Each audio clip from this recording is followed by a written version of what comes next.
Hello दोस्तों, मैं Sarla Yadav SY Hindi platform channel पर एक बार फिर से आप सभी का हार्दिक अभिनंदन करती हूं। और एस्टेट से रिलेटेड एक इम्पोर्टेंट खबर है।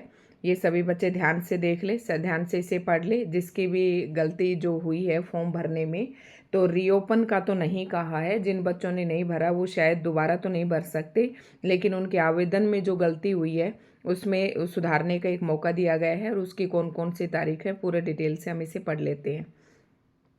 एस्टेट आवेदन संशोधन सूचना, तो मतलब ये संशोधन कर सकते हैं आप, नया एस्टेट का फॉर्म नहीं भर सकते, ठीक है।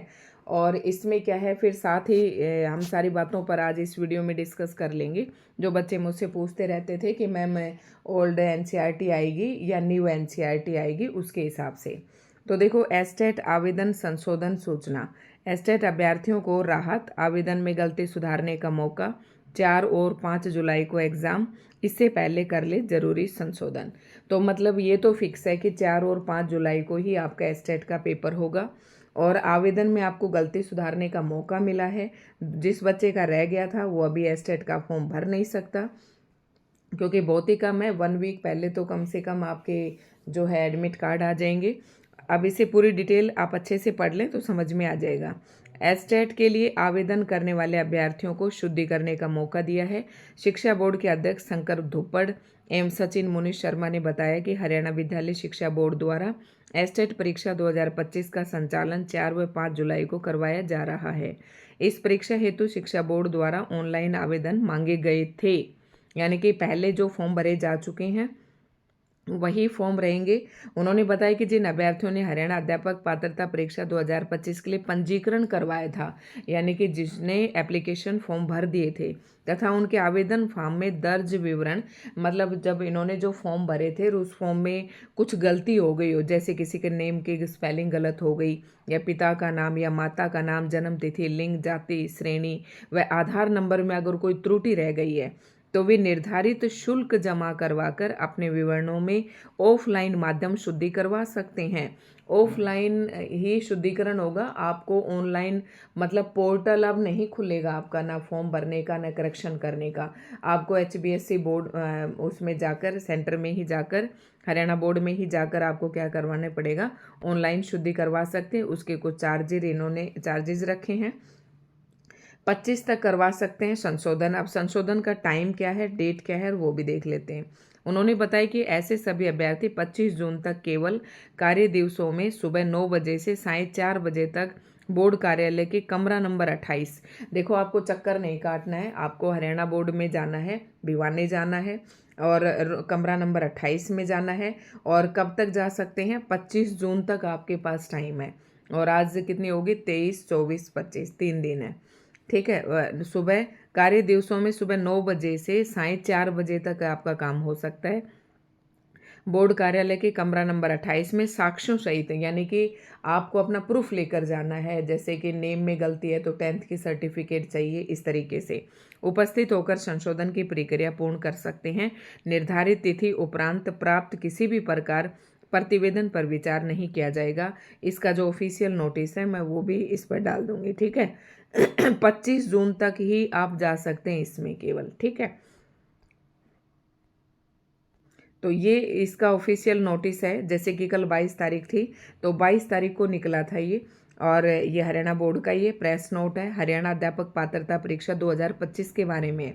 तो यहाँ से भी आप ये सारा पढ़ लें, सेम बात वही दे रखी है सारी इस पर। और ये हरियाणा बोर्ड की साइट है, लेकिन साइट से तो आपको अब क्या ही मतलब है, आपको जाना है। और इसमें टाइम दे रखा है 22/6/2026 से लेकर 25/6/2026 तक, सुबह 9 बजे से लेकर शाम 4 बजे तक। ये 3 दिन में आप अपनी करेक्शन करवा सकते हैं। और जो आपका एग्ज़ाम है वो 4 और 5 जुलाई को ही होगा। अब दोस्तों देखिए, इसका जो आप पूछ रहे थे कि न्यू NCERT आएगी या ओल्ड NCERT आएगी, तो इसमें बात चर्चा करते हैं। अब न्यू NCERT तो इसी साल से लगभग जो है 6, 7, 8 क्लास में लागू हुई है। तो ये मुझे नहीं लगता कि न्यू वाली NCERT आएगी। NCERT आपकी ओल्ड ही आएगी। 9 to 12 तो मैंने पक्का बता रखा है कि ओल्ड वाली NCERT आएगी, क्योंकि क्लासेस में 9 to 12 जो ओल्ड NCERT थी, जो आरो भाग 1, आरो भाग 2 तो 11वीं 12वीं में, और क्षितिज भाग 1 और क्षितिज भाग 2 9th 10th में। तो वही वाली एनसीईआरटी आएगी। अब 6 to 8 तक की अगर बात करें तो इसमें भी ओल्ड वाली एनसीईआरटी आएगी, जो बसंत भाग 1, 2 और 3 है। 6th क्लास की बसंत भाग 1, 7th की बसंत भाग 2 और 8th की बसंत भाग 3। तो यही पढ़ेगी, क्योंकि जब इन्होंने फॉर्म पहले भरे जाने वाले ही एक्सेप्ट किए हैं, तो मैं अपनी आइडिया से आपको बता रही हूँ। तो उस सिलेबस में तो आपको एनसीईआरटी जो है ओल्ड वाली ही करनी है उसके हिसाब से। तो अगर अब रीओपन होते, नया सिलेबस देते, तो उसमें हमें पता चल जाता, लेकिन हमारे पास सारी चीज़ें पुरानी हैं, तो एनसीईआरटी भी आप पुरानी ही पढ़ लें। ठीक है, तो दोस्तों ये उम्मीद करती हूँ कि आपके सारे डाउट जो हैं क्लियर हो गए होंगे।